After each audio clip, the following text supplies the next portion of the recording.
Hi! Jen Siklag is here at your service. Thank you so much guys for opening this video. Woohoo! Yeah!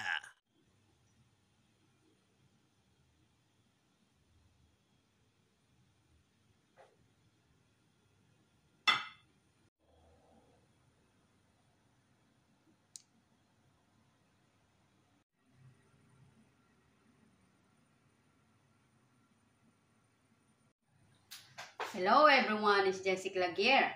Sa kusina po tayo ngayon at meron tayong isi-share sa inyo na isang napaka-healthy lunch ni Jessica Lag. So meron tayong gulay dito, kabibili lang. Ang tawag dito sa Hong Kong ay choy sam, sariwa. Right. So meron din tayo dito tofu. Ayan. So isang tofu, isang buong tofu. At ang gulay. So, napakasimple lang. Easy lunch, maybe 10 minutes. So, what I'm doing is, just boil the choy sam. Let me show you. Oops, come. So, meron tayong pinakulong tubig dito. Ano ang susunod?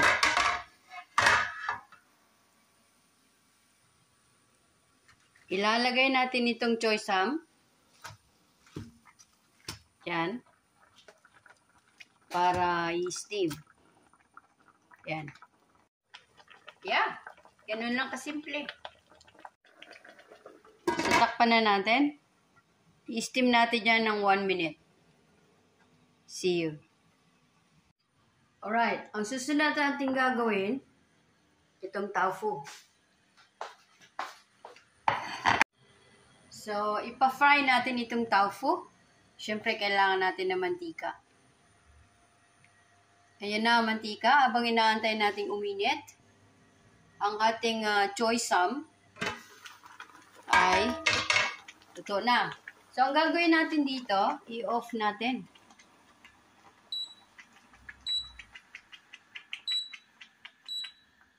I-off natin yan. At, tatakpan natin ulit for another 1 minute. So, naka-off na siya. Ganyan na pag-steam ng choy sam. 1 minute mo siya i-boil. And 1 minute din siyang nakatakip dyan na walang apoy. So, after that, pwede na. Just remember, yung tubig na ginamit nating pampakulo ng choy sam ay may halong asin na konti at mantika. Dahil ang gulay natin ay hindi healthy kapag in-steam natin na walang mantika. Yes. Right, okay na yung choy sam natin.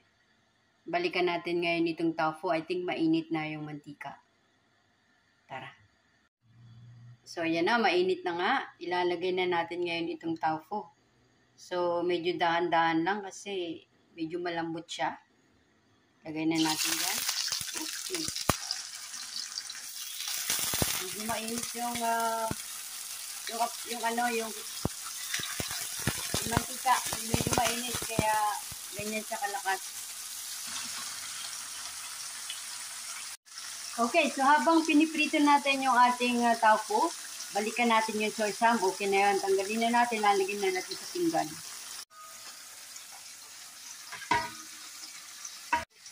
Pag ako nagluluto, ang paborito ko, ito. Ito lagi ang paborito kong gamit, kahit ano pa lutuin ko. Oh, see? Ang ganda ng choy sam natin. Crispy pa ito. Hindi ito siya lata. Ito lang yung tamang pagluto sa kanya. Lagay na natin yan sa pinggan. Makikita natin na talagang green pa siya. So, pag kinain ito, kailangan ngayon na. Kasi, pag tumagal to, mangunguluntoy ito. So, habang fresh pa siya ng ganyan, malutong pa, kailangan banatan na kagad. Diba? Banatan, what I mean is, kainin na kagad. Huwag nang patagalin. Huwag nang hayaang lumamig pa yan dahil mangunguluntoy na yan. Okay? So, ganyan na yung ating choy sam. Okay, paano na yung ating tofu? Balikan natin. Tara. Wow, ito na siya. Medyo nagba-brown na siya ng konti dyan. O, diba? Check natin. Itong sa gitna. Medyo nababasag siya kasi malambot itong tofu na nabili ko eh. Hindi siya yung hard talaga na sa market. I mean, nasa wet market. Nasa ano kasi ito eh, nasa loob ng kahon. Kaya okay lang yan kasi malasa din ito. There you go. Hindi na kailangan ingat-ingat kahit mabasag yan kasi si Jency Clag lang naman yung kakain. Diba? So, balik na rin natin. So, yan na yung ating tofu for now. Within 5 minutes, pwede na ito. Gutom na si Jency Clag. As in, gutom. Talagang gutom na.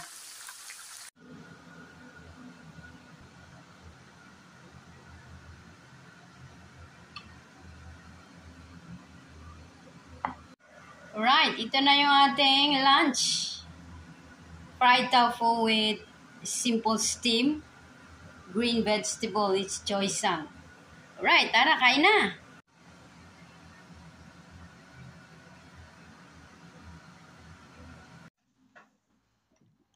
Okay. So, ganito lang ang simpleng pagkain ni Jency Clag, but absolutely healthy and delicious for me. So, pwede nyo lang itong gawin. Kung hindi kayo masyado maarte sa taste, okay lang. Yung panlasa, kailangan malasa talaga. Ako, simple lang, ganito lang. Sold na ako dito. Right, tikman na natin ha. Nasa sa inyo kung gusto nyo siyang i-marinate yung tofu, hindi. Pero sa akin, napakasimple, ganito lang talaga. Like, 5 to 10 minutes, makakain ka na. The tofu is really good. At yung choy sam, as what I've said, is crispy. This is for the day. Sana nagustuhan nyo yung ating simpleng lunch recipe sa araw na ito. Gayahin nyo ito kung gusto nyo ng napakasimpleng buhay with your healthy diet. Right. So, Jency Clag need to enjoy my lunch. See you again.